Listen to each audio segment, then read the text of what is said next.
I look at you with a vision. Hey everyone, I'm Carmen, digital editor of Ms., and I am here today with Abbe Land, the executive director of LA's Women and Girls Initiative, as well as the former CEO of the Trevor Project, former co-CEO of the Saban Community Clinic. Yes. And the former mayor of West Hollywood.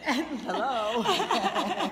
I was like, which things should I list and which things should I not? But so funny. A storied activist and decision maker for women and girls, and former employee of the Feminist Majority Foundation. Oh, awesome! I Yes. did not know. Yes. Good to know. We keep it in the family here at Biz. But yeah, and so this is day 2 of the National Association for the Commission on Women conference. And I figured we would sort of start with that idea of, we're here to examine how governments and advocates and activists can all come together to sort of advance women's equality and at every level, at local, city, state. And I mean, that is sort of the cornerstone of all that you've done is, on the advocacy side, on the politics side. So I'm curious to see what you think are some of the guiding lessons you've learned from that storied career about how, we advance equality through policy, and, how partnerships between sort of decision makers and the folks on the ground sort of come together. Sure. A very small question, thank you. Just kind of taking it from the fact that we're here at this conference where we have women and a few men from kind of all over the country, from different parts of the country, different states. Some probably have more of a reddish color, and then we've got the blue ones. But just the fact that everyone is willing to come together to look for a common agenda is important, and I think that is a guiding principle when you're bringing people together, no matter what their backgrounds, is to look for what is that common agenda. And sometimes you have to start really small to find something that everyone is concerned about and willing to talk about in a way that will allow for discussion, because there are a whole bunch of issues, I'm sorry, I am not moving on them. I mean, you can bring me into a coalition of folks, and if there are people there who don't support a woman's right to abortion, you are never going to move me. Like, that's not going to be my common agenda with these people. I will never move from my stance that a woman has that right? So when you bring people together, you do have to look for what that agenda might be. I think that's very important. The other lesson maybe I've learned is not to assume, which I do sometimes, but not to assume someone who looks like you thinks like you, or someone who's different than you doesn't think like you. And we just do that, when I worked at the Saban Community Clinic, one of our tenets was we provide our care in a non-judgmental way, right? And we try not to be judgmental. But the reality is, as human beings, we're pretty judgmental, and we all have this inner bias. There's a lot about what people are talking about, implicit bias, that unconscious bias, that actually, it just doesn't matter. Things are hardwired into our head, and without meaning to, I look at you and 100 assumptions just happened in my head. So it's being aware of that. But when you're trying to bring people together, when you're trying to do advocacy, when you're trying to form a coalition, what's really important is that you are not making those judgments, and you're giving, because it'll allow for a richer conversation. Totally. Well, and I mean, you've done a lot of coalition building, and you've done a lot of intersectional work that, definitely connects the dots between different issues. And I'm just sort of curious as to what have you found is something that brings people from all different, perspectives and walks of life and maybe political opinions together around the issues that advance women and girls?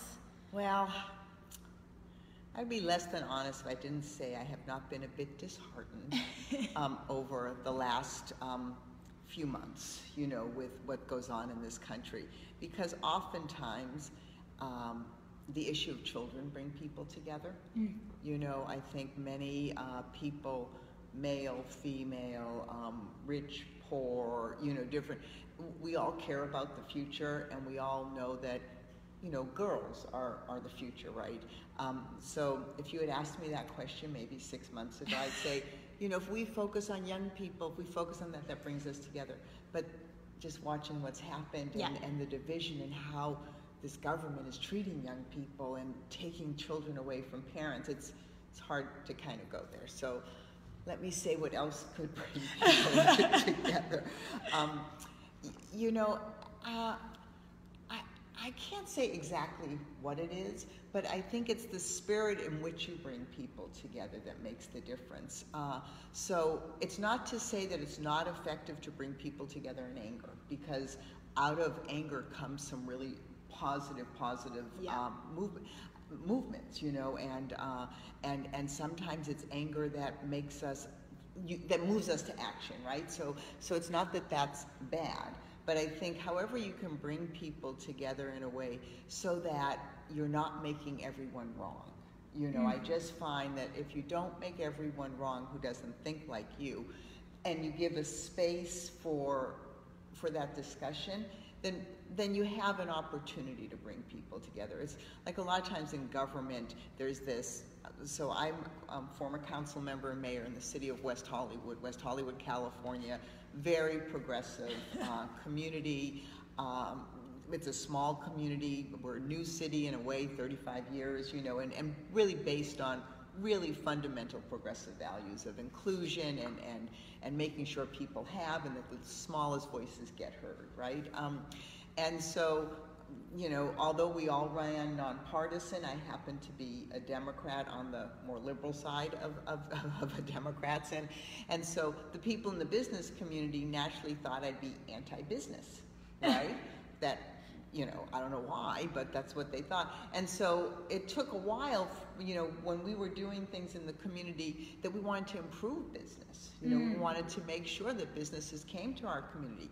Now, I wanted businesses to come to our community, so we had a thriving economy, so people had, you know, places to shop and eat, as well as those tax dollars help fund all the social services that I wanted to fund, you know, so of course I want to be business friendly.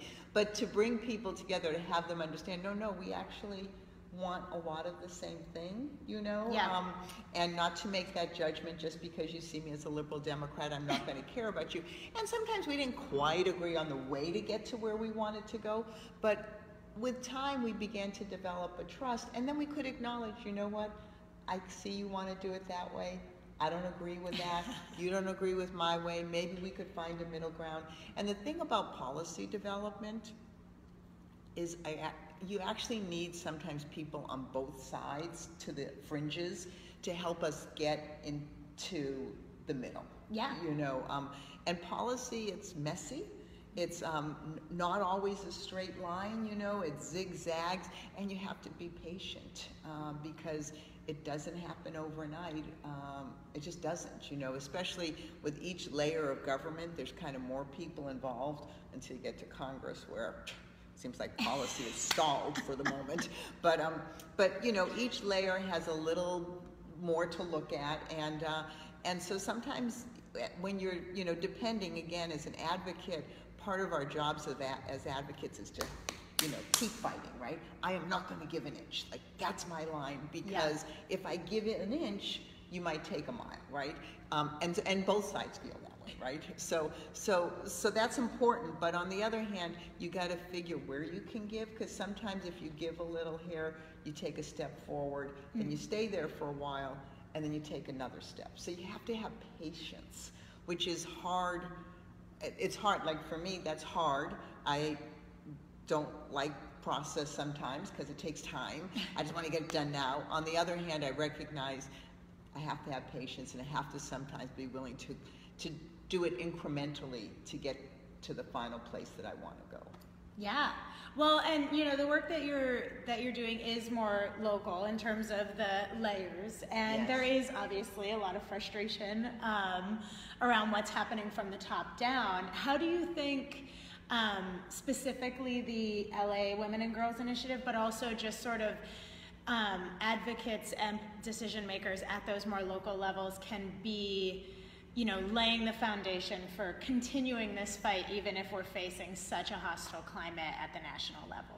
Yeah, that's, I'm glad you asked that question because the reality is if we work locally, you can focus and you really can make change. And part of what I think our job is here at the local level is to make the change we want, be the change we want, so that you know, we can model what's needed. And when things change, you know, at the national level, or for some states, you know, when they change there, then you're ready to go because you've got policies in place and you can say, oh, look what they did here, look what they did here. So in LA County, this is an amazing time in the county. We have 5 supervisors that govern LA County, and LA County is huge. Yeah. It's like over 4,000 square miles. It has 88 cities in it. Los Angeles is just one of those cities. Long Beach is just one of those cities. You know, Pasadena, just one of those cities. So it's got 88 cities, about 133 unincorporated areas. It's really big, and it's governed. And if, in fact, if it was its own state, it would be like the 9th largest state here in America. Oh, yeah, so it's huge.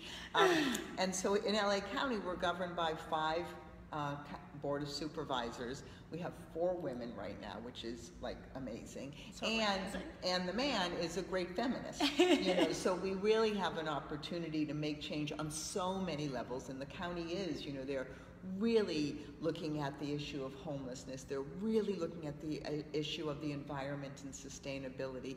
And they're really looking at the issue of women and girls, henceforth our initiative, which is a 5-year initiative that actually Supervisors Sheila Kuehl and Hilda Solis brought to the board, and they approved it unanimously, to say we want to look at the county through a gender lens. We want to look at the county as an employer through a gender lens, and the county employs like over 110,000 people, yeah. So pretty big employer.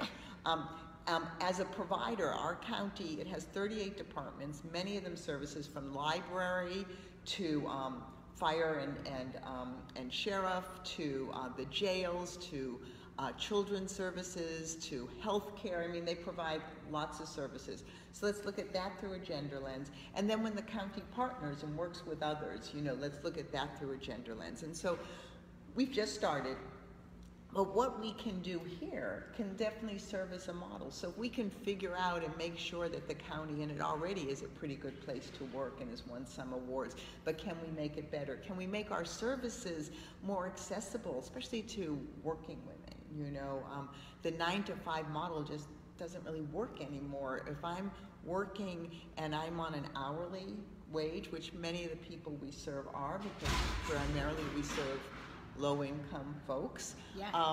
If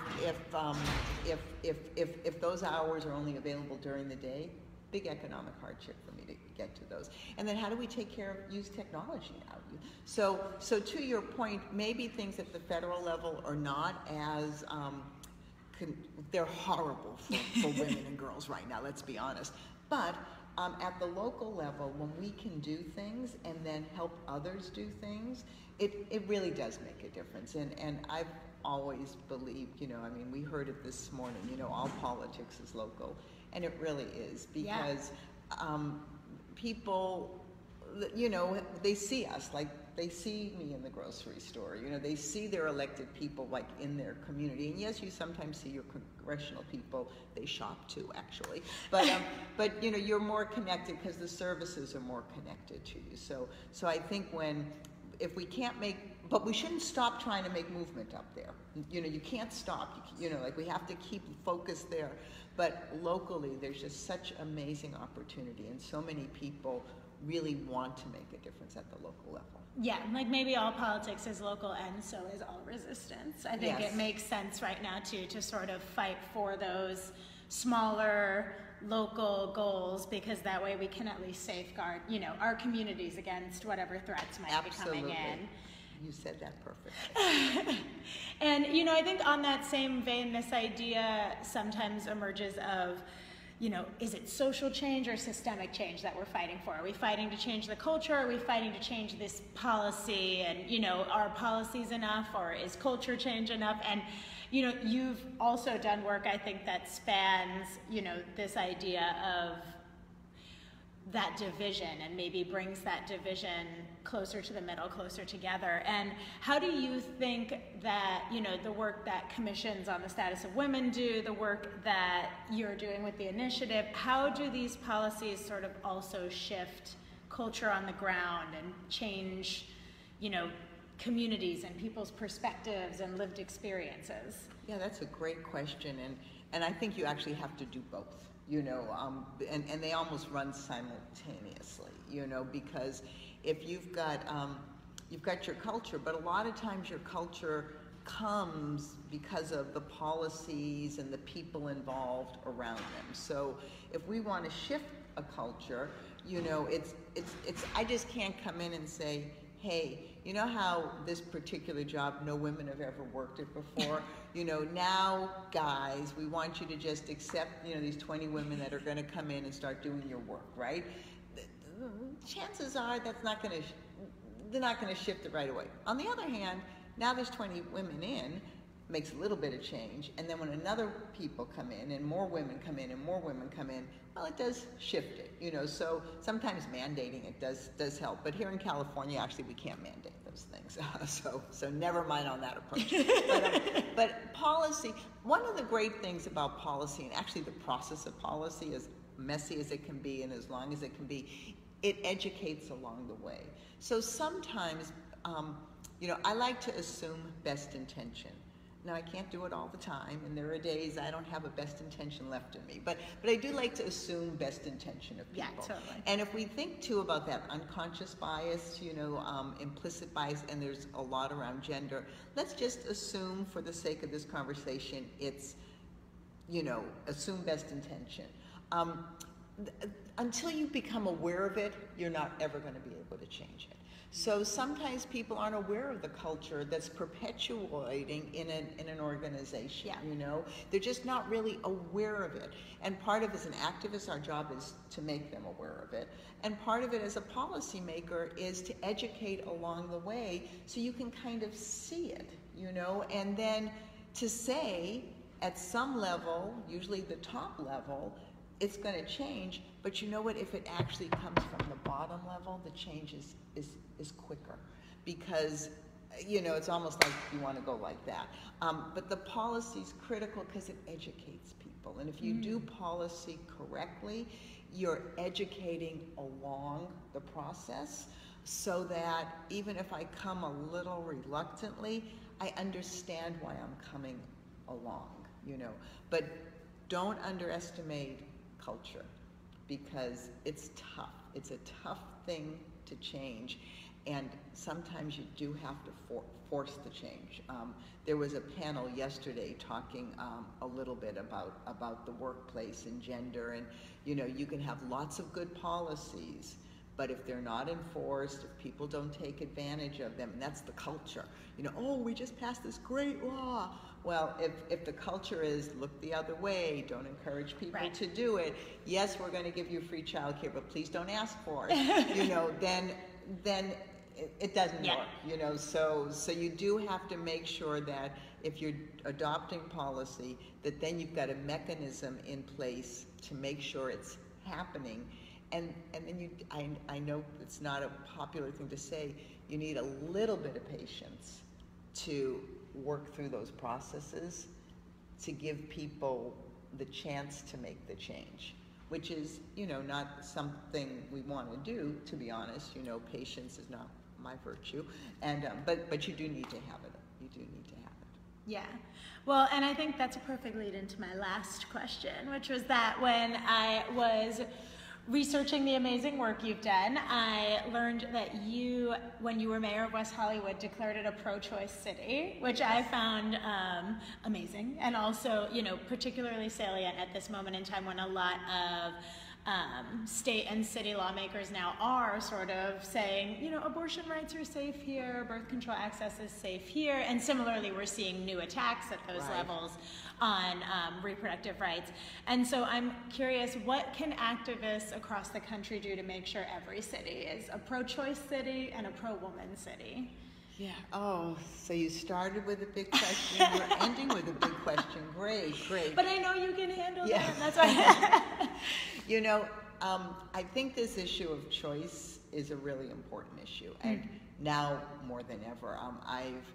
As a council member, mayor, the Board of Supervisors just took a stand against some of the proposed changes in the regulations on Title X, which would basically do away with a woman's ability to have access to the health care that she needs I sit on the board of Planned Parenthood, and so, you know, we get that. First, you need to keep talking about it. I think all across you need to talk about it. It's easier to talk about here in Los Angeles. In West Hollywood, I didn't have to fight anyone to make the city a pro-choice city. I didn't, you know. It's like people are like clamoring to join me in that. And it's not that way every place, and we have to recognize that.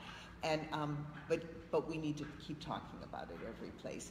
And we need to ask, you know, we need to be bold and bodacious, and places where we think, you know, that council is not going to support it, you need to get up and find your friends and ask for it, you know, so people get that it's still important. Because I think sometimes what happens is when all the media is talking about the no, you know, and when all the media is saying, oh, so many people don't want choice, look at all these laws and stuff, then you who want it think I'm all by myself, that no one else is out there fighting for what I want. So the more that you can at the local level find your brethren, you know, I think that's really, really important. And then when we say you're pro-women, think about what that actually means in your community. Make some specifics, you know. We might want the world, right, which we do, but what in your community will be pro-woman that will make a difference for the women in your community? And if you have to choose one thing to start, that's where you start, and you build the momentum. Because most communities, we're at least half, if not more, of the people in the community.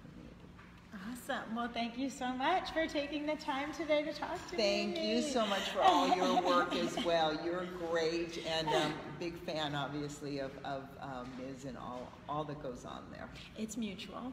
Yes, it is. So, thank you so much. Enjoy the rest of the conference. Yeah, and we'll be live streaming more of the sessions in just a minute, I guess. Yeah. Oh, yeah. There you go. Yeah. Thank you. Thank you. And then we